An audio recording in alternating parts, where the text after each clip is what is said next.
Welcome back to TV5 News at 9. We are here with Kathy Kilbourne of Tri-City Furniture for our Design Time segment. And today we're talking about myths, furniture myths. Should furniture last forever?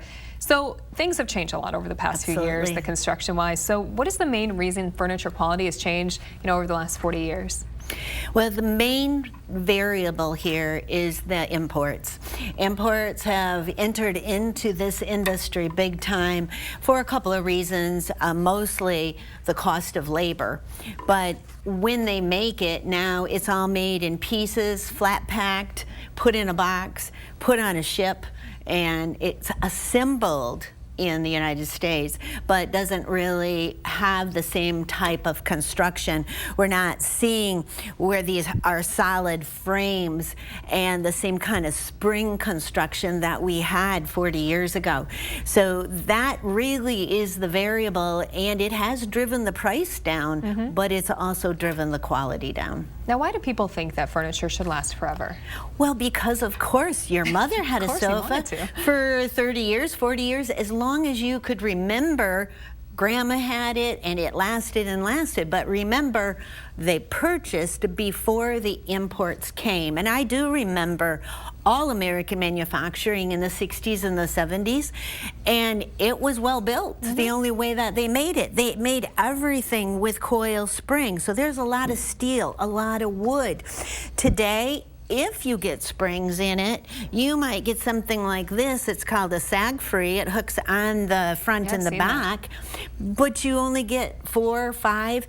And it's not much steel. Many of the sofas today actually don't have springs. They're using a trampoline material, wrapping the framing. So if your child jumps on it and breaks that, there is no fix. There's nothing in there to replace. No, that's not very good combination there. Why do people believe, or what is the main feature of furniture construction that allows it to actually last other than the springs? The thing that you really need today is more wood with corner blocks. Now, this is just a little detail, but a lot of people don't realize it's actually in there. But the joints are cut and fitted with these dowels. They're glued in, and it reinforces those corners. So wherever that frame comes together, there's always going to be these dowels. That's just one little thing that's left out today because they staple everything.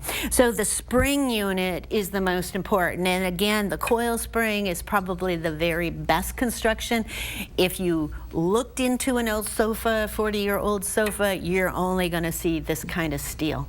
When you look at things that have a lot of change, cell phones, computers, it starts off really expensive, but then gets cheaper now. Is that the same thing for furniture? Not really, because it's so labor intensive, and it's easy to make a little widget out of plastic, and they've got machines that do it. But this is a very hands-on industry, and it is all labor. So no matter where it's done, it's labor. It's how much do you pay for the labor. We need quality components with the steel and the foam. So all of it is very hands-on. I'm amazed that sofas come out of factories with the amount of hands that touch between the sewing and cutting the foams and staining the legs. There's so many variables to a piece of furniture today that I'm not surprised it would be way more expensive than it actually is. Let's take the weight off the manufacturer a little bit too. Do you think people are maintaining their furniture as well as they used to? Not as much. Grandma always had a printed sofa, it was a nice floral, and it was a very high durability fabric because it's the only thing American manufacturers knew, but it didn't show.